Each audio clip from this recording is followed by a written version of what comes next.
ಈತನ ಯಾಕೆ ಕರ್ಕೊಂಡು ಬಂದ್ರಿ? ನನಗೆ ನನ್ನ ಗೌರಿ ಬೇಕು, ನಾನು ಇವಳನ್ನ ಮಾರೋದಿಲ್ಲ. ಸುಮ್ಮನೆ ಹಠ ಮಾಡಬೇಡ ಜಾನಕಿ, ನಮ್ಮ ಕೈಯಲ್ಲಿ ಇದನ್ನು ಸಾಕಕ್ಕಾಗಲ್ಲ.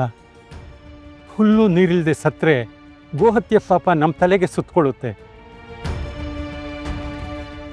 ಹಾಗಂತ ಕಟಕರ್ಗೆ ಮಾರಿದ್ರೆ ಅದು ಪಾಪ ಅಲ್ವೇನು? ಬೆಟ್ಟಯ್ಯ ಕಟ್ಕ ಅಲ್ಲ, ಆತ ರೈತ. ಹೌದು ತಾಯಿ, ವ್ಯವಸಾಯಕ್ಕೆ ಉಪಯೋಗಿಸ್ಕೊಳ್ತೀನಿ. ಆಚಾರ್ಯರು ಕಷ್ಟ ಹೇಳ್ಕೊಂಡ್ರಲ್ಲ ಅಂತ ಬಂದೆ, ಅದು ಬಿಟ್ಟು ನಿಮ್ಮ ಹಸುನ ಕಿತ್ಕೋಬೇಕು ಅಂತ ಏನಿಲ್ಲ. ಈಗಲೂ ಯೋಚನೆ ಮಾಡಿ. ಯೋಚನೆ ಮಾಡಿನೇ ಈ ನಿರ್ಧಾರಕ್ಕೆ ಬಂದಿರೋದು ಬೆಟ್ಟಯ್ಯ. ಗೋಮಾತೆಗೂ ನಮಗೂ ಅವಿನಾಭಾವ ಸಂಬಂಧ ಇದೆ, ಅದಕ್ಕೋಸ್ಕರ ಅವಳು ಸಂಕಟ ಪಡ್ತಿದ್ದಾಳೆ. ನೀನು ವ್ಯಾಪಾರ ಮಾಡು. ನೋಡಿ ಆಚಾರ್ಯರೇ, ಗೊಡ್ಡ ಹಸು ವ್ಯವಸಾಯ ಬಿಟ್ಟು ಬೇರೆ ಉಪಯೋಗಕ್ಕೆ ಬರೋದಿಲ್ಲ. ಅದರಲ್ಲೂ ನಿಮ್ಮನೆಯಲ್ಲಿ ಕಳ್ಳಮೈ ಬೆಳೆಸ್ಕೊಂಡು ನಿಂತಿದೆ. ಉಳುಮೆಗೆ ಬರುತ್ತೋ ಇಲ್ವೋ ಗೊತ್ತಿಲ್ಲ, ಏನೋ ಪರಿಚಯದವರು ಅಂತ ಕೊಂಡ್ಕೊಳ್ತಾ ಇದ್ದೀನಿ. ಆದರೆ ನೀವು ಹೇಳಿದ ಹಾಗೆ 20 ವರ ಎಲ್ಲ ಕೊಡೋಕ್ಕಾಗೋದಿಲ್ಲ. ಬೇಕಾದರೆ 10 ವರ ಕೊಡ್ತೇನೆ, ಆಗ್ಬೋದೇ? ತುಂಬ ಕಡಿಮೆ ಆಯ್ತಲ್ಲ ಬೆಟ್ಟಯ್ಯ, ಒಂದು 15 ವರಹನಾದರೂ ಕೊಡು. ಆಚಾರ್ಯರೇ, ನನಗೂ ಬೇಡ ನಿಮಗೂ ಬೇಡ, 12 ವರ ಕೊಡ್ತೀನಿ. ಇಷ್ಟ ಇದ್ದರೆ ಕೊಡಿ, ಇಲ್ಲ ಬೇರೆಯವ್ರನ್ನ ನೋಡ್ಕೊಳ್ಳಿ. ಸರಿಯಪ್ಪ, ನಿನ್ನಿಷ್ಟ. ಸರಿ, ಮಾತು ಕೊಟ್ಟಾಯಿತು. ಮನೆಗೆ ಹೋಗಿ ಹಣ ತಂದುಕೊಡ್ತೀನಿ, ಆಮೇಲೆ ಹಸು ಹಿಡ್ಕೊಂಡು ಹೋಗ್ತೀನಿ. ನಾನೇನು ಬರ್ತೀನಿ.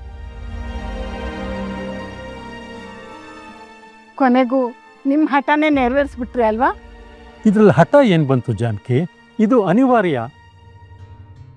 ಜಾನ್ಕಮ್ಮನವ್ರೆ, ರಾಘವೇಂದ್ರ ಗುರುಗಳು ಬಂದಿದಾರಂತೆ, ನಾನು ಹೋಗ್ತಾ ಇದ್ದೀನಿ, ನೀವು ಬರ್ತೀರೇನು? ಬರ್ದೇ ಇರೋಕ್ಕಾಗುತ್ತೇನಮ್ಮ? ನಾವಾಗ ಹೋಗಿ ಭೇಟಿ ಮಾಡೋಕ್ಕಂತೂ ಆಗೋಲ್ಲ. ಊರಿಗೆ ಬಂದವ್ರನ್ನ ಭೇಟಿ ಮಾಡದೇ ಇದ್ರೆ ಹೇಗೆ? ಏನಂದ್ರೆ ಬನ್ನಿ, ಗುರುಗಳ ಆಶೀರ್ವಾದ ಪಡ್ಕೊಂಡು ಬರೋಣ.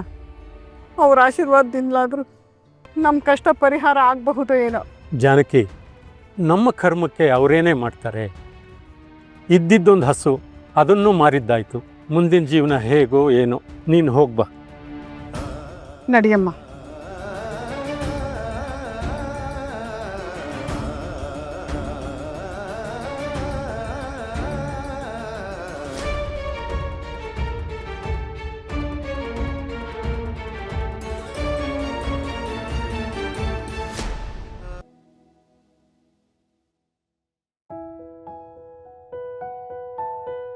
ಯಾಕಮ್ಮ ಅಭಿಷೇಕಕ್ಕೆ ಹಾಲು ತರಲಿಲ್ವೇ? ಗುರುಗಳೇ, ನಮ್ಮ ಜೀವನಕ್ಕೆ ಆಧಾರವಾಗಿದ್ದ ಗೌರಿ ಇದ್ದಕ್ಕಿದ್ದ ಹಾಗೆ ಹಾಲು ಕೊಡೋದನ್ನೇ ನಿಲ್ಲಿಸ್ಬಿಟ್ಟಿದ್ದಾಳೆ.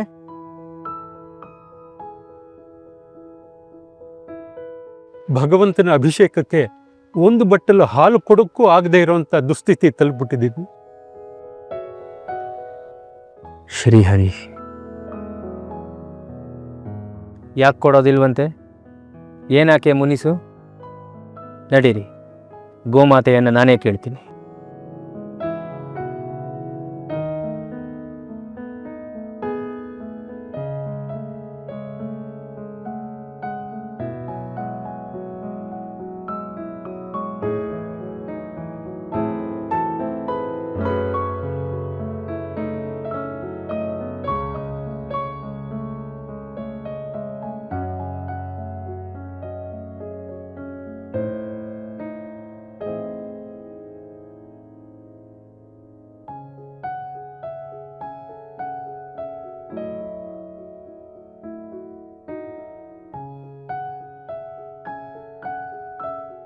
ಅಮ್ಮ ಕಾಮಧೇನು, ಈ ಬಡಪಾಯಿಗಳ ಮೇಲೆ ಯಾಕಮ್ಮ ನಿನ್ನ ಕೋಪ?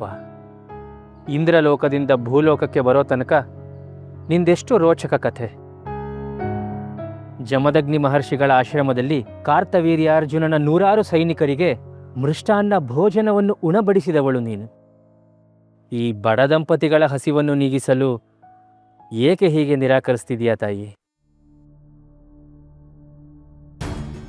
ಗ್ರಾಮೀಣ ಜನರ ಬದುಕನ್ನು ಬಂಗಾರ ಮಾಡುವವಳು ನೀನು. ಹಸಿದ ಕಂದಮ್ಮಗಳಿಗೆ ಹಾಲುಣಿಸುವ ಮಹಾಮಾತೆ ನೀನು.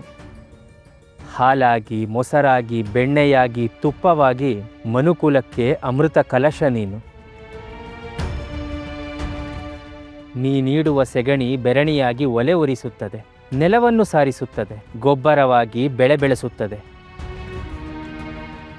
ಗಂಜಲವಾಗಿ ರೋಗ ನಿವಾರಿಸುತ್ತದೆ.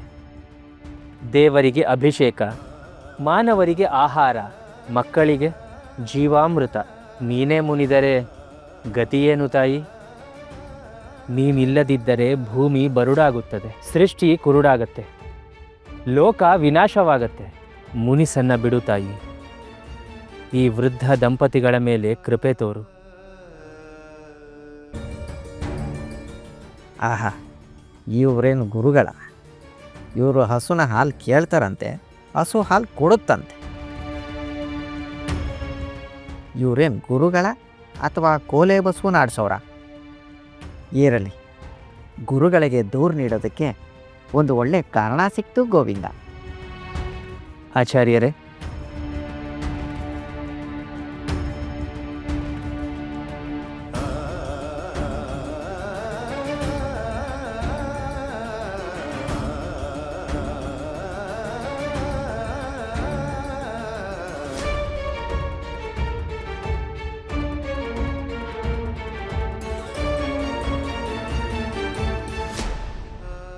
ಸ್ವಸ್ತಿ ಪ್ರಜಾಭ್ಯಃ ಪರಿಪಾಲಯಂತಾಂ ನ್ಯಾಯೇನ ಮಾರ್ಗೇಣ ಮಹೀಂ ಮಹೀಷಾಃ ಗೋಸಜ್ಜನೇಭ್ಯಃ ಶುಭಮಸ್ತು ನಿತ್ಯಂ ಲೋಕಾಃ ಸಮಸ್ತಾಃ ಸುಖಿನೋ ಭವಂತು.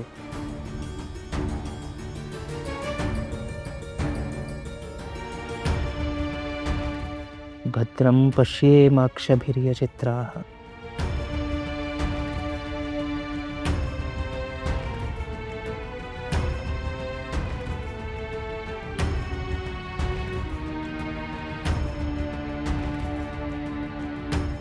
ನಮ್ಮ ವೀಣೆ ಮತ್ತು ಆಸನವನ್ನು ವ್ಯವಸ್ಥೆ ಮಾಡಿ